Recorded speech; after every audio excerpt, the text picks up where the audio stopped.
తాకట్టులో ఉన్న బంగారం అమ్మాలనుకునే వారి ఇన్ఫర్మేషన్ ఇస్తే దాని వాల్యుయేషన్ బట్టి మీకు కమిషన్ కూడా ఇస్తుంది గోల్డ్ హబ్. జగన్మోహన్ రెడ్డి పరిపాలనలో బాధితులుగా మిగిలిపోయిన వాళ్ళు వాలంటీర్లు. ఎందుకు వాలంటీర్లు బాధితులుగా మిగిలిపోయారన్న విషయాన్ని కీలకంగా చెప్పే ప్రయత్నం చేస్తున్నాను. వాస్తవానికి జగన్మోహన్ రెడ్డి పరిపాలన స్టార్ట్ అయింది ప్రజావేదిక కూల్చడం నుంచి. ఆ రోజు చంద్రబాబు పరిపాలన ప్రజావేదికను నిర్వహిస్తుండేవాళ్ళు. జగన్మోహన్ రెడ్డి ఎప్పుడైతే అధికారంలోకి వచ్చాడో ఆ ప్రజావేదికను కూల్చడంతో తన పరిపాలన స్టార్ట్ చేశాడు. ముగింపు వాలంటీర్ల రాజీనామాతో ముగించాడు. అంటే వాళ్ళ జీవితాన్ని రోడ్డు మీద పడేసి వాళ్ళ జీవితాన్ని ఛిద్రం చేయడంతో తన పరిపాలన ముగిసింది. వాస్తవానికి వాలంటీర్ల గురించి మనం కీలకంగా మాట్లాడుకోవాలి. వాలంటీర్ల వ్యవస్థని జగన్మోహన్ రెడ్డి చాలా గర్వంగా చెప్పుకుంటూ ఉండేవాడు. జగన్మోహన్ రెడ్డి ఎప్పుడైనా మీరు ఎన్ని ఉద్యోగాలు ఇచ్చారని అడిగితే 2,70,000 ఉద్యోగాలు ఇచ్చారని చెప్పుకుంటుండేవాళ్ళు. దాంట్లో 2,20,000 ఉద్యోగాలు వాలంటీర్ల ఉద్యోగాలే.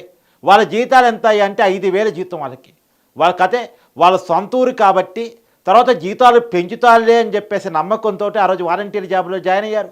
చాలామంది డిగ్రీలు చేసిన వాళ్ళు, ఇంజనీరింగ్ చేసిన వాళ్ళు, ఇతర పీజీలు చదివిన వాళ్ళు కూడా రేపు జీతాలు పెరుగుతాయి, ప్రభుత్వంలో జాబు కాబట్టి మన జగనన్న బ్రహ్మాండంగా 151 సీట్లతో అధికారంలోకి వచ్చాడు, మనకి రేపు లైఫ్ ఉంటుంది అనే కారణం చేత వాలంటీర్గా వాళ్ళు జాయిన్ అయ్యారు. వాళ్ళకి 5,000 జీతం అయినప్పటికీ కూడా ఈ రోజు ఖర్చుల్లో 5,000 దేనికి సరిపోనప్పటికీ కూడా రేపు రాబోయే కాలంలో జీతాలు పెరుగుతాయి, ప్రభుత్వ ఉద్యోగం పర్మనెంట్గా ఉంటుంది, ఖచ్చితంగా మా లైఫ్ బాగుపడుతుంది, ఊర్లోనే ఉంటూ 5,000 తీసుకుంటే ఇంకేదైనా పనులు కూడా చూసుకునే అవకాశం ఉంటుంది కాబట్టి జాయిన్ అవుదామని అనేక మంది డిగ్రీలు పీజీలు చదివిన వాళ్ళు కూడా వాలంటీర్ జాబ్లో జాయిన్ అయ్యారు. జాయిన్ అయిన తర్వాత వాస్తవానికి వాళ్ళ ఉద్యోగ జీతాలు పెంచకపోగా చివరికి వాళ్ళ ఎలక్షన్ ప్రచారం కోసం అని చెప్పేసి వాళ్ళతో రాజీనామాలు చేపించి ఎలక్షన్ ప్రచారం చేయించుకున్నారు. వాళ్ళు రాజీనామాలు చేయను అంటే బలవంతంగా బెదిరించి రాజీనామాలు చేయించుకున్నారు వైసీపీ నాయకులు. మీరు వైసీపీ కార్యకర్తలు కాబట్టి మీకు ఈ వాలంటీర్ ఉద్యోగాలు ఇచ్చాం, ఇవాళ పార్టీకి మీరు పనిచేయాలి, మీరు కనుక పార్టీ కోసం పనిచేయకపోతే ఎన్నికల విధుల్లో కనుక వైసీపీ కోసం పనిచేయకపోతే జగన్ అధికారంలోకి వస్తే మీకు జీవితం ఏమి ఉండదు, మీ ఉద్యోగం ఉండదు అని చెప్పేసి బెదిరించేసి మరి వాళ్ళు బెదిరించి వాళ్ళతో రాజీనామాలు చేపించారు. ఇవాళ చంద్రబాబు నాయుడు ఎన్నికల మేనిఫెస్టోలో చెప్పాడు, తన హామీగా కూడా ఇచ్చాడు, వాలంటీర్ ఉద్యోగాలు ఉంచుతాను, 5,000 జీతాన్ని 10,000 చేస్తారని చెప్పారు. కానీ ఇప్పుడు రాజీనామాలు చేసిన పరిస్థితి. రాజీనామాలు ఒక్కరిద్దరు చేయలే. జగన్మోహన్ రెడ్డి ఇచ్చిన 2,20,000 ఉద్యోగాల్లో తర్వాత దాంట్లో 1,20,000 మంది రాజీనామాలు చేశారంట. అంటే సగానికి పైగా రాజీనామాలు చేశారు. మరి ఈ సగానికి పైగా రాజీనామాలు చేసిన వాళ్ళ జీవితం ఏంటి? వాళ్ళని తిరిగి విధిలో తీసుకుంటారా తీసుకోరా? పాపం వాళ్ళు రోడ్డు మీద పడి ఆందోళన చేస్తూ ఉన్నారు.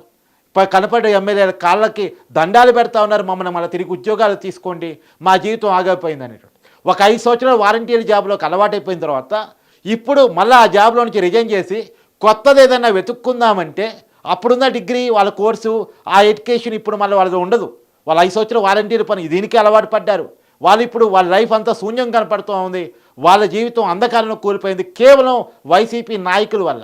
వైసీపీ నాయకుల వల్ల నేను అడ్డగోలుగా చెప్పను. ఎలా కొడానాని మీద కేసు నమోదైంది, మాతో బలవంతంగా రోజు రాజీనామా చేపించాడని చెప్పేసి అనేక మంది వైసీపీ ఎమ్మెల్యేలు, మంత్రులు, మాజీ మంత్రుల మీద కేసులు నమోదవుతూ ఉన్నాయి. మీకు క్లియర్ కట్గా సాక్ష్యంతో చూపిస్తా, నేను అడ్డగోలుగా చెప్పను. దువ్వాడ శ్రీనివాస్ అని వైసీపీ ఎమ్మెల్సీ వేసుకోలేదని, రాజీనామా చేయలేదని ఏ వాలంటీర్ దగ్గర నుంచి రిపోర్ట్ వస్తే ఆ వాలంటీర్ 5వ తారీఖు నుంచి ఉండడు. అప్పుడు మీరు చెప్పినా మేము వినము.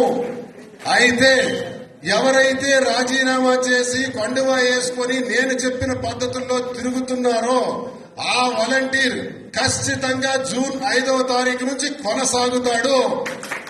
ఆ వాలంటీర్ జూన్ 5వ తారీఖు నుంచి కొనసాగుతాడు. ఇది క్లారిటీ. ఇంకెవరైనా కానీ రాజీనామా చేయలేదంటే వాళ్ళు మనకు పని చేయరు అని అర్థం. కండువా వేసుకోలేదు అంటే వాళ్ళు మనకు పని చేయరు అని అర్థం. ఇది నేను క్లారిటీగా మా రిపోర్ట్స్ మాకున్నాయి, మీ రిపోర్ట్స్ మాకు తెలుస్తాయి. కాబట్టి అది ఎవరైతే రాజీనామా చేయలేదో వాళ్ళ మీద మేము కనీసం అంటే కనీసం దృష్టి పెట్టే ప్రసక్తే లేదని సందర్భంగా తెలియజేస్తున్నాను. అదొకటి మెయింటైన్ చేయాలి ఇమీడియట్ గా. ఈ రోజుకే ఇంకా బ్యాలెన్స్ వాలంటీర్లు ఎవరైతే ఉన్నారో ఈ రోజే రాజీనామా చేయండి, లేదా రేపు 3వ తారీఖు నాటికి ఇంకా ఏ వాలంటీర్ అయినా కానీ రాజీనామా చేయలేదని మాకు తెలిస్తే మాకు అక్కర్లేదా వాలంటీర్? వాళ్ళతో పని కూడా లేదు. ఇంకొకటి వస్తాడు, అదే ప్లేస్ లో మరొకటి వస్తాడు, పెట్టుకోండి. ఈ 10 రోజులు పనిచేయమనండి. ఈ 10 రోజులు ఎవరైతే పనిచేస్తాడో అతనే మన వాలంటీర్.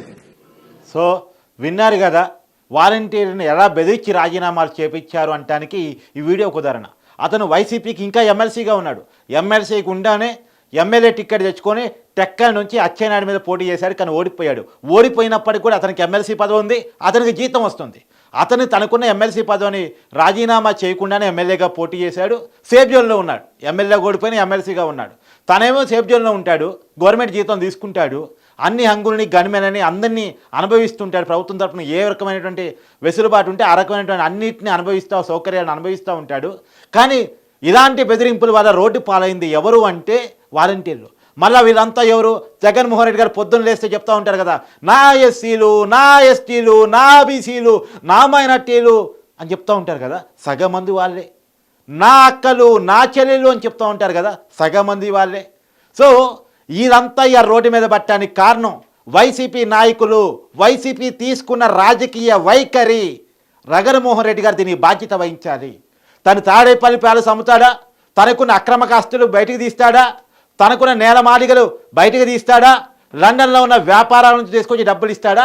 ఆ వాలంటీర్లకి నష్టపరిహారం కింద డబ్బులు ఇవ్వాలి, వాళ్ళకి జీతాలు ఇవ్వాలి. వైసీపీ ఖచ్చితంగా వాళ్ళకి జీతాలు ఇవ్వాల్సిందే అని చెప్పేసి చాలామంది అయితే డిమాండ్ చేస్తూ ఉన్నారు. ఇవాళ వాళ్ళంతా కాదు, నేను డిమాండ్ చేస్తూ ఉన్నాను. ఎందుకు? వాళ్ళ జీవితాన్ని ఛిద్రం చేసిన వాడిగా, వాళ్ళ కుటుంబాలను రోడ్డును పడేసేవాడిగా నైతిక బాధ్యత వహించారు జగన్మోహన్ రెడ్డి గారు అని చెప్పేసి చెప్తా ఉన్నాను. ఇవాళ వాస్తవానికి వాళ్ళకి ఇచ్చే 5,000 జీతం అనేటువంటిది ఆ రోజు వాలంటీర్లుగా ఉన్న రోజు వాళ్ళకి ఇచ్చే 5,000 జీతం జగన్మోహన్ రెడ్డి గారు ఇంట్లో నుంచి ఇచ్చింది కాదు, తాడేపల్లి ప్యాలెస్ కొంపలో నుంచి ఇచ్చింది కాదు, ప్రభుత్వ జీతాన్ని ఇచ్చారు. ప్రతి 50 ఏళ్ళకి ఒక వాలంటీర్ని పెట్టేసి ప్రతి ఇంటి నుంచి 100 రూపాయలు చెత్త పనులు చేసి 50 ఇంటూ 100 అంటే 50 ఏళ్ళకి ఇంటికి 100 రూపాయలు చొప్పున 50 ఏళ్ళకి 5,000 రూపాయలు వసూలు చేసేసి అది జీతం కింద వాలంటీర్ల చేతిలో పెట్టారు. అంటే ప్రభుత్వం అఫీషియల్గా చెత్త పని రూపంలో వసూలు చేసిన డబ్బుని వాలంటీర్కి జీతంగా ఇచ్చింది. ప్రభుత్వ జీతం మీద ఆధారపడ్డ వాలంటీర్ ప్రభుత్వ ఉద్యోగి. అది అవుట్ సోర్సింగ్గా, కాంట్రాక్టా, డైరెక్టా పక్కన పెడితే అతను ప్రభుత్వ ఉద్యోగిని వైసీపీ చెప్పుకుంది. ప్రభుత్వ ఉద్యోగాల గురించి అడిగితే 5,000 వాలంటీర్ ఉద్యోగాలు లెక్కలే చెప్పింది. సో ప్రభుత్వ ఉద్యోగంగా ఉన్నటువంటి వాలంటీర్లు రోడ్డు మీద పడ్డారయ్యా జగన్మోహన్ రెడ్డి. కేవలం నీ పార్టీ కోసం వాడుకోవటం కోసం ప్రభుత్వ ఉద్యోగంలో ఉండి నీ పార్టీ కోసం పనిచేయలేరు కాబట్టి, అక్కడ పనిచేయడానికి ఎలక్షన్ కమిషన్ ఒప్పుకోలేదు కాబట్టి వాళ్ళతో రాజీనామాలు చేపించి నీ పార్టీ కండువా కప్పించేసి నీ పార్టీలో ఓట్ల కోసం వాళ్ళని వాడుకున్నావు. ఇవాళ వాళ్ళకి నీ ప్రభుత్వం లేదు, నువ్వు అధికారం నుంచి కోల్పోయావు. ఇప్పుడు వాళ్ళ ఉద్యోగాల పరిస్థితి ఏంటి? వాళ్ళకి ఎవరు సమాధానం చెప్తారు? నిజానికి నేను వాలంటీర్లు చేతులైతే దండం పెట్టి అడిగాను, చెప్పాను, మీరెవరూ రాజీనామాలు చేయొద్దు, మీరు ప్రభుత్వ జీతం తీసుకుంటున్నారు. ప్రభుత్వ జీతం తీసుకుంటున్న ఏ ఒక్కరూ కూడా ఏ రాజకీయ పార్టీ కోసం పనిచేయవసరం లేదు. కేరళలో కూడా వాలంటీర్లు ఉన్నారు, ప్రభుత్వాలు మారుతూ ఉంటాయి, కానీ వాళ్ళు ఏ పార్టీ కోసం ఉండరు, ప్రభుత్వ ఉద్యోగాల ప్రభుత్వం కోసం మాత్రమే ఉంటారు. మీరు కూడా అలానే ఉండండి, ప్రభుత్వం కోసం మాత్రమే ఉండండి, మీరు రాజీనామాలు చేయకండి. మీరు రాజీనామాలు చేస్తే ప్రభుత్వం మారబోతోంది, వచ్చే ప్రభుత్వం మీకు ఉద్యోగాలు ఇవ్వదు అని చెప్పాను. ఎందుకు ఇస్తుంది వాళ్ళకి? వాళ్ళేమో రాజీనామాలు చేసి వైసీపీ కోసం పనిచేస్తారు. వచ్చినటువంటి టీడీపీ ప్రభుత్వం వైసీపీ కోసం పనిచేసి జగనన్న సీఎం కావాలి, వైసీపీ గెలవాలని ప్రభుత్వ ఉద్యోగానికి రాజీనామాలు చేసి ప్రభుత్వ ఉద్యోగం మాకొద్దు, వైసీపీ పార్టీ మాత్రమే కావాలన్న వాళ్ళకి ఉద్యోగాలు ఇస్తుందా జనరల్గా? కాకపోతే దీంట్లో మానవీయ కోణం ఏంటంటే వాళ్ళతో బలవంతంగా రాజీనామాలు చేయించారు, వాళ్ళని బెదిరించి రాజీనామాలు చేయించారు అనేటువంటిది నిజమే. వాళ్ళ మీద అందుకనే టీడీపీ నాయకులు నిజంగా మీరు మిమ్మల్ని బలవంతంగా రాజీనామాలు చేయించుంటే కేసులు పెట్టండి అని చెప్తా ఉన్నారు. వాళ్ళు వాలంటీర్లు కూడా కేసులు పెడతా ఉన్నారు. కోలాన్ నాని మీద కేసు పెట్టారు ఇవాళ. తర్వాత ఇతర వైసీపీ నాయకుల మీద అంబటి రామ మీద కేసు నమోదైంది ఇప్పటికే, దువ్వాడి శ్రీనివాస్ మీద కేసు నమోదైంది ఇప్పటికే, అనేక మంది వైసీపీ నాయకుల మీద కేసు నమోదైంది ఇప్పటికే. వాళ్ళందరినీ అరెస్ట్ చేయాల్సిన బాధ్యత ఖచ్చితంగా పోలీసులకు ఉంది, వాళ్ళ మీద చర్యలు తీసుకోవాలి. కానీ నేను డిమాండ్ చేస్తున్నాను ఈ చర్యలు ఇవన్నీ పక్కన పెడితే, ఎందుకంటే వాళ్ళ మీద చర్యలు తీసుకోవటం, వాళ్ళని జైల్లో వేయటము వాలంటీర్ల కడుపు నింపదు. ఖచ్చితంగా తాడేపల్లి ప్యాలెస్లో ఉన్న డబ్బులు బ్లాక్ మనీ ఏదైతే ఉంటుందో, ఎందుకంటే అధికారులను సంపాదించుకున్నారు కదా, ఆ డబ్బైనా వైసీపీ నాయకులు ఇళ్లలో గనులు దోచేసినా, ఇసుక దోచేసినా, మైనింగ్ దోచేసినా, అనేక రూపాల్లో దోచేసిన సొమ్ము ఏదైతే ఉందో ఆ సొమ్మును తీసుకొచ్చి వాలంటీర్లుగా పంచాలి. వాళ్ళ జీవితాలు నాగం చేశారు. వాళ్ళు పాపం అనుకున్నారు ఇలా 5,000 జీతంతో స్టార్ట్ అయినా రేపు ఈ ఉద్యోగం పర్మనెంట్ అయింది, మా జీతం పెరిగిపోయింది, పైగా ఈ జాబ్లో ఉండి ఏదో పార్ట్ టైం కింద నెలకు 5,000 వస్తూ ఉంటే ఇంకా ప్రిపేర్ కావచ్చు, జగనన్న జాబ్ క్యాలెండర్ రాస్తూ ఉన్నాడు, 10 సంవత్సరం కూడా కొన్ని ఉద్యోగాలు వేస్తాడు, ఆ ఉద్యోగాలు రాసుకోవచ్చు, మనం గవర్నమెంట్ ఉద్యోగం పర్మనెంట్ ఉద్యోగం వేరే ఉద్యోగం కూడా కొట్టుకోవచ్చు అని చెప్పి చాలామంది ఆశపడ్డారు. కానీ జగన్మోహన్ రెడ్డి వీళ్ళ జీతము పెంచలేదు, కొత్త ఉద్యోగాలు వేయలేదు, వాళ్ళ జీవితాన్ని ఇవాళ చిత్రం చేసి పడేశాడు, ఉన్న ఉద్యోగం కూడా లేకుండా చేసి పడేశాడు. ఇవాళ ఖచ్చితంగా రాజీనామా చేయని వాలంటీర్లు ఎవరైతే ఉన్నారో వాళ్ళంతా ప్రభుత్వంలో కంటిన్యూ అవుతారు, నో డౌట్ ఎట్ ఆల్. అది చంద్రబాబు గారు క్లారిటీ చేశారు. ఇప్పుడు ప్రమాదం వల్ల రాజీనామా చేసి వైసీపీ కోసం వైసీపీ కండువా కప్పుకొని వైసీపీకి ఓటేయండి, జగన్మోహన్ సీఎం చేయండి అని చెప్పిన వాలంటీర్లు ఎవరైతే ఉన్నారో వాళ్ళ జీవితాలు ఆగమైపోయాయి. జగనన్న కోసం పనిచేస్తే వీధిపాలు అవుతారు అని చెప్పేసి నేను ఆ రోజే చెప్పాను. మీరు రాజకీయ పార్టీల కోసం పనిచేయకండి, ప్రభుత్వాల కోసం మాత్రమే నిలబడండి, ఏ ప్రభుత్వం వచ్చినా మిమ్మల్ని కొనసాగించాల్సిందే అని చెప్పేసి నేను చెప్పాను. కానీ వినని వాళ్ళు ఎవరైతే ఉన్నారో, బెదిరింపులకో లొంగుబాట్లకో లేదా పార్టీ మీద ప్రేమలతోనో రకరకాల కారణాల చేత ఎవరైతే రాజీనామాలు చేశారో వాళ్ళు ఇవాళ చాలా ఇబ్బందులు పడుతూ ఉన్నారు.